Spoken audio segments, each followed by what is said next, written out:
Hello everyone, welcome back to the test of knowledge. Students, आज इस video में आपको हाफ ईयरली एग्जाम के लिए सेक्शन बी के राइटिंग स्किल के इंपॉर्टेंट क्वेश्चंस बताने वाला हूं। तो वीडियो को स्टार्टिंग से लेकर एंड तक जरूर देखिएगा। चलिए वीडियो को शुरू करते हैं। अब देखिए स्टूडेंट्स, हमारा जो पेपर आएगा ये सेक्शन में डिवाइड रहता है। 4 सेक्शंस रहते हैं, section A B C D. अगर हम बात करें सेक्शन बी के बारे में, जो कि हमारा राइटिंग स्किल होता है, ये 12 मार्क्स का आता है। 12 नंबर का ये हमारा सेक्शन बी आता है। हाफ ईयरली एग्जाम में भी आएगा और एनुअल एग्जाम में भी 12 मार्क्स के क्वेश्चन और राइटिंग स्किल से पूछे जाएंगे, जिनके इंपॉर्टेंट क्वेश्चंस आज हम इस वीडियो के अंदर डिस्कस करेंगे। ठीक है, तो देखो इसमें जो आपका पहला क्वेश्चन जो आएगा सेक्शन बी का, वो आपका पोस्टर, एडवर्टाइजमेंट और नोटिस, ये 3 टॉपिक आपके सिलेबस में है। इन 3 टॉपिक्स में से 2 क्वेश्चंस आपके एग्जाम में आएंगे, उसमें से आपको एनी 1 करना होगा। और में क्वेश्चन आएगा, अब क्या होगा कि ये जो आपका पोस्टर है, इस पोस्टर के और में एडवर्टाइजमेंट आ सकता है या फिर इस पोस्टर के और में आपका नोटिस आ सकता है। बात को ध्यान से समझ लीजिए। पोस्टर के और में या तो आपका एडवर्टाइजमेंट पूछा जा सकता है या फिर नोटिस पूछा जा सकता है, या फिर इस एडवर्टाइजमेंट के और में आपका नोटिस पूछा जा सकता है, ऐसा भी हो सकता है, या फिर इस एडवर्टाइजमेंट के और में पोस्टर पूछा जा सकता है। ओवरऑल इन तीनों में से कोई 2 क्वेश्चंस आएंगे और आपको करना सिर्फ एक ही है। अगर आप बात करें इंपॉर्टेंट की, तो ये आपका पोस्टर और एडवर्टाइजमेंट ज़्यादा इंपॉर्टेंट है। अगर आपको नोटिस में प्रॉब्लम जाती है तो नोटिस को आप छोड़ भी सकते हैं, एडवर्टाइजमेंट और पोस्टर तो आपको करना ही है। क्योंकि अगर नोटिस आएगा तो इस नोटिस के और में या तो एडवर्टाइजमेंट आएगा या पोस्टर आएगा, दोनों में से कोई एक तो आना ही आना है। ऐसा कभी नहीं होता कि नोटिस के और में नोटिस आए, पोस्टर के और में पोस्टर आए, एडवर्टाइजमेंट के और में एडवर्टाइजमेंट आए, ऐसा नहीं होता है। ठीक है, अब आपको आई थिंक ये चीज़ क्लियर हो गई होगी। अब देखते हैं इंपॉर्टेंट क्वेश्चन। 4 नंबर का ये पहला वाला क्वेश्चन रहेगा। इसमें देखो फर्स्ट क्वेश्चन जो कि इंपॉर्टेंट है, you are the secretary of society for prevention of cruelty to animals, prepare an attractive poster appealing the people to be kind to animals। ठीक है, तो ये आपका पहला क्वेश्चन है जो कि काफ़ी ज़्यादा इंपॉर्टेंट है। मैं आपको यहाँ पर बताता जा रहा हूँ, आप इनको नोट करते जाइएगा या फिर अभी स्क्रीनशॉट लेते जाइएगा, बाद में आप इनको नोट कर लीजिएगा। ठीक है, पहला क्वेश्चन आपका इंपॉर्टेंट है। ठीक है, इसके बाद ये जो सेकंड क्वेश्चन है ये इंपॉर्टेंट नहीं है, जो इंपॉर्टेंट है वो मैं आपको बताता चल रहा हूँ। पहला वाला इंपॉर्टेंट है, ये इंपॉर्टेंट नहीं है। आगे बढ़ते हैं। क्वेश्चन थर्ड, ये काफ़ी ज़्यादा इंपॉर्टेंट है। Prepare an attractive poster against the use of drugs. ये सबसे ज़्यादा बार क्वेश्चन पूछा गया है, सबसे ज़्यादा बार। 10 ईयर्स का मुझे एक्सपीरियंस है, 10 सालों से तो मैं खुद इंग्लिश सिखा रहा हूँ, मैं खुद इंग्लिश पढ़ा रहा हूँ। तो ये जो ड्रग्स वाला क्वेश्चन है सबसे ज़्यादा आता है, तो इसको भी आप अच्छे तरीके से लर्न कर लीजिएगा। और आई थिंक सबसे पहले आपने इस ड्रग्स वाले क्वेश्चन को ही बनाना सीखा होगा। ये आपका पोस्टर है, तो आपने सबसे पहले ये ड्रग्स वाला पोस्टर ही बनाने की प्रैक्टिस की होगी। अगर नहीं करी तो अब ज़रूर कर लीजिएगा, इजीली आपसे बन जाएगा। ये पोस्टर काफ़ी ज़्यादा इंपॉर्टेंट है, हाफ ईयरली एग्जाम में तो है ही है और एनुअल एग्जाम के लिए भी है। ठीक है, चलिए आगे बढ़ते हैं। इसके बाद आपका 4th नंबर का ये क्वेश्चन जो है, ये भी आपका काफ़ी ज़्यादा इंपॉर्टेंट है। Design attractive instructive poster of the Bhopal police to educate and warn the people not to touch unclaimed articles like toys, boxes, bags, mobile.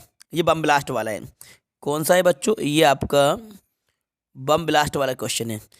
तो बम ब्लास्ट वाला क्वेश्चन है, ये काफ़ी ज़्यादा इंपॉर्टेंट है, तो इसको भी आप लर्न कर लीजिएगा। ठीक है, इसके बाद ठीक है, ये वाला नहीं करना है आपको अभी, हाफ ईयरली एग्जाम के लिए बता रहा हूँ मैं, एनुअल एग्जाम के लिए फिर मैं आपको बाद में बताऊँगा। ठीक है, इसके बाद आप आ जाइए आगे, आगे बढ़ते हैं। ये अनक्लेम्ड, इसके बाद आप देखिए यहाँ पर question 8, your father has been transfer to another city, you want to sell certain household goods. काफ़ी ज़्यादा इंपॉर्टेंट क्वेश्चन है स्टूडेंट, इस क्वेश्चन को आप अच्छे से लर्न कीजिएगा। ठीक है, हाउस होल्ड गुड्स को सेल करने का। ठीक है, और आप नोटिस सिर्फ ये वाला कर लीजिए, you have found a bag in the school play ground, prepare notice for the school notice board. ठीक है, इसको आप लर्न कर लीजिएगा। ठीक है, ये हो गया। इसके बाद यहाँ पर आगे बढ़ते हैं, ये हाउस होल्ड गुड्स वाला हो गया। ठीक है, इस क्वेश्चन को और आप कर लीजिएगा, you want to let your flat. ठीक है, मतलब कि किराए पे देने के लिए, राइट आउट। तो इसको भी अगर आप करना चाहें तो कर लीजिएगा। बाकी लेकिन मैंने जो ऊपर आपको बता दिया उनको तो करना ही करना है, वो काफ़ी ज़्यादा इंपॉर्टेंट है। ठीक है, बस इतने कर लीजिएगा। अब आगे बढ़ते हैं, रिपोर्ट, पैराग्राफ, आर्टिकल। इसमें से भी एक क्वेश्चन आएगा 4 नंबर का। तो सबसे पहला इंपॉर्टेंट क्वेश्चन जो आपका है, ये आपका एनएसएस कैंप का है, ठीक है। अगर आपके एग्जाम में एनसीसी कैंप आ जाए तो एनएसएस की जगह पर आप एनसीसी करके उसको सेम लिख सकते हैं, ठीक है। No worries. एनएसएस कैंप पहला क्वेश्चन। इसके बाद वैल्यू ऑफ गेम्स, ये भी इंपॉर्टेंट है। देन एक्सीडेंट, तीसरा क्वेश्चन काफ़ी ज़्यादा इंपॉर्टेंट है। और ये पॉलीथीन, ये 4 क्वेश्चन।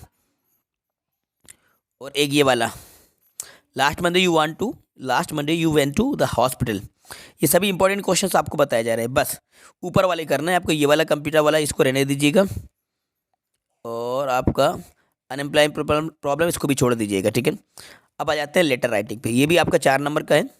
आपके फॉर्मल के और में इनफॉर्मल लेटर आएगा, 2 लेटर आएंगे, करना आपको एक है। फॉर्मल के और में इनफॉर्मल, इनफॉर्मल के और में फॉर्मल, आपको करना एनी वन है, ठीक है। 4 नंबर का क्वेश्चन है, इंपॉर्टेंट क्वेश्चन देख लीजिए। तो देखते हैं इसका कौन सा क्वेश्चन इंपॉर्टेंट है। तो पहले वाले क्वेश्चन को तो आप छोड़ दीजिए, जो आपको बताया जा रहा है बस वो कर लीजिए। Second number, you are Mohan Verma living at 121 Sharda colony Jabalpur. Write a letter to your father about your hostel life as you have joined the hostel recently, ठीक है। Second question. और थर्ड नंबर क्वेश्चन आपका, friend Amar giving him tips to prepare for JEE mains exam, ठीक है। इसके बाद आगे बढ़ते हैं क्वेश्चन 5th नंबर का। Write a letter to your friend Sujata inviting her to spend the summer vacation at your place Bhopal, ठीक है। अब आ जाते हैं फॉर्मल पे, ये इनफॉर्मल थे। फॉर्मल पे, तो फॉर्मल में आपको जो क्वेश्चन लर्न करना है, ये आपका 2nd नंबर का बी वाला, malfunctioning of the government hospital, इसको लर्न कीजिएगा। लाउड स्पीकर का आप लर्न कीजिएगा। ये TC SLC की एप्लीकेशन लर्न कीजिएगा। इसके बाद आगे बढ़ते हैं, कैरेक्टर सर्टिफिकेट, ये रेवेन्यू डिपार्टमेंट वाली करना ही करना है, ठीक है। और इसके बाद पोस्ट मास्टर की कंप्लेन, ये इंपॉर्टेंट क्वेश्चन है, ठीक है। बस तो जितने भी मैंने क्वेश्चन आपको बताए हैं इनकी आप प्रैक्टिस कर लीजिए। अब इतना तो आपको करना ही पड़ेगा, ऐसा तो है नहीं कि आपको सिर्फ वही क्वेश्चन मिल जाएं जो एग्ज़ाम में आने वाले हैं। ना तो ऐसा अभी होगा और ना ही आपके मेन एग्ज़ाम में होगा। अगर कोई दावा करता है तो वो बिल्कुल आपको बेवकूफ़ बना रहा है, झूठ बोल रहा है, क्योंकि ऐसा नहीं होता है। आपको 12th क्लास की स्टडी कर रहे हैं तो कुछ क्वेश्चन ज़्यादा आपको लर्न करना ही पड़ेंगे, लेकर आपको चलना ही पड़ेगा, ठीक है ना। इसलिए जो भी क्वेश्चन आपको बताए जा रहे हैं आप उनको लर्न कीजिए, अच्छे से आप स्टडी कीजिए, किसी की बातों में और किसी के बहकावे में नहीं आइए। आप अपना बेस्ट और 100% दीजिए, ईमानदारी से आप स्टडी कीजिए, आपके एग्ज़ाम में अच्छे नंबर आएंगे, इस चीज़ की गारंटी मैं आपको देता हूँ। बस जो आपको बताया जा रहा है उसकी आप प्रैक्टिस करते जाइए, ठीक है। तो उम्मीद करता हूँ ये वीडियो आपको पसंद आई होगी।